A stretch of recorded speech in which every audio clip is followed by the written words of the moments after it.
Alors, l'injection de l'anti-D, c'est le thème de cette vidéo et je vais aller brièvement. Quand on vous donne le groupe sanguin, vous aurez constaté qu'il y a soit plus ou moins. On appelle ça le résus. Donc, les femmes qui ont un groupe sanguin qui porte le moins, qu'on appelle résus négatif, doivent se rassurer du groupe sanguin de leur homme. Si leur homme porte aussi un moins, ça va, il n'y a rien à faire. Mais si leur homme porte le plus, il faut réfléchir quand elles veulent être enceintes. Ça veut dire que quand elles seront enceintes, on va faire une injection de anti-D durant la 28e semaine et après à la 34e semaine ou alors entre la 28e semaine et la 30e semaine. Donc, ça veut dire qu'on peut faire 2 doses ou on peut faire une seule dose. C'est la même chose. Et si on n'a pas fait cet anti-D durant la grossesse, dans les 72 heures qui suivent l'accouchement, elles doivent absolument faire cette dose si l'enfant porte le plus du père. Je répète, quand on donne le groupe sanguin, on vous donne votre groupe sanguin, il y a soit un plus ou un moins.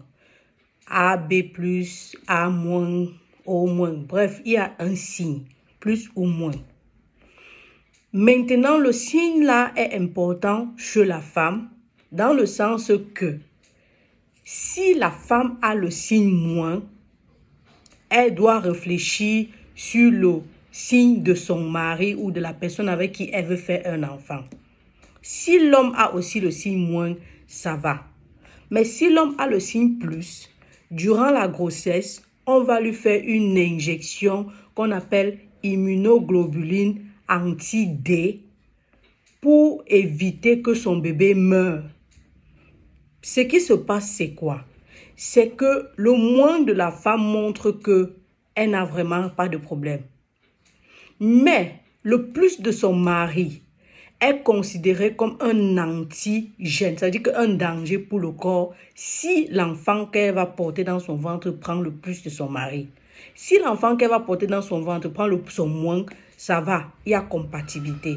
Mais s'il prend le plus de son père, le corps de la femme va percevoir ça comme un danger et donc développer les anticorps.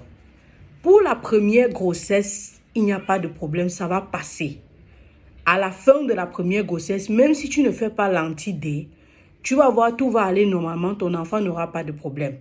Mais si ton enfant a eu le plus de son père, comme je disais, lors de la prochaine grossesse, quand tu vas tomber enceinte, le corps va percevoir cet enfant-là comme un danger pour ton corps et développer les anticorps pour le tuer. L'anti-D qu'on te donne donc, ce sont les anticorps pour éviter que ça arrive. On appelle ça l'allo-immunisation. L'allo-immunisation. Résus. Ça, c'est un gros mot médical, mais disons ça doucement. Donc, je répète. Toi, tu es la femme, tu as un résus négatif. Tu as un groupe sanguin qui porte le moins. Ton mari a un groupe sanguin qui porte le plus. C'est seulement dans ce cas-là. Oubliez si l'homme a le moins. Maintenant, tu tombes enceinte de cet homme-là. Et tu ne connais pas le résus de l'enfant parce qu'il faut que l'enfant naisse. À 28 semaines, on va te faire une première dose de anti-D et à 34 semaines. Ou alors, le médecin va faire une seule dose entre 28 et 30 semaines. S'il n'a pas fait ça et l'enfant est né, on va chercher le groupe sanguin de l'enfant. Et si le groupe de sanguin de l'enfant porte un plus, on doit te faire cet anti-D là dans les 72 heures qui suivent ton accouchement. Rapidement. Si on ne fait pas ça et que l'autre grossesse arrive, tu vas perdre les autres grossesses, tu vas faire les fausses couches parce que ton corps, quand tu es tombé enceinte, il a vu que l'enfant était un danger. Il a développé les défenses. Quand tu retombes enceinte, il dit « Ah, il y a encore un autre danger », il tue. Maintenant, c'est important pour les femmes qui avortent. Si tu as avorté et tu ne connais pas le résus de l'homme qui t'a enceinté, c'est important de faire l'anti-D.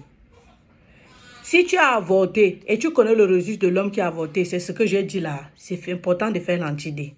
Pour être honnête, à l'époque, on avait besoin de savoir si l'enfant porte le plus ou pas avant de faire l'anti-D. Mais de nos jours, pour prévenir, on fait seulement ça durant la grossesse, simplement comme ça. Il y a les effets secondaires, ça peut être l'allergie ou autre chose, mais vu qu'on sait que ça ne va pas agir sur l'enfant, c'est pour ça qu'on se permet de nos jours de faire ça sur la grossesse. Les études évoluent, les choses évoluent, la médecine évolue et on sort les études tous les jours. Mais jusqu'ici, voilà ce que vous devez retenir. J'espère que vous avez bien compris ce que j'ai dit dans cette vidéo. Et si vous n'avez pas compris, faites-moi savoir. Protégez vos enfants. Il y a des personnes aujourd'hui, des femmes qui font la fausse couche parce qu'elles ont avorté dans le passé. Elles sont en train de cacher. Elles cachent le secret. Elles ne savent pas que c'est ça la cause. Elles disent seulement Dieu m'a oublié, Dieu m'a oublié. Dieu ne t'a pas oublié. Ça s'explique scientifiquement et ce n'est pas la sorcellerie. D'accord? On appelle ça allo-immunisation. C'est-à-dire que tu es en train de te protéger, de protéger ton propre corps. Ça arrive, il y a les maladies auto-immunes. C'est-à-dire que ton propre corps te cause des problèmes. Ça crée tellement de problèmes. Donc ton propre corps développe les anticorps pour détruire les cellules de ton corps. Ça arrive. Ce n'est pas seulement le seul cas. J'espère vous retrouver dans une autre vidéo. J'espère que vous avez aimé. À nous revoir. Bisous. C'était la Daronne de la santé 2.0.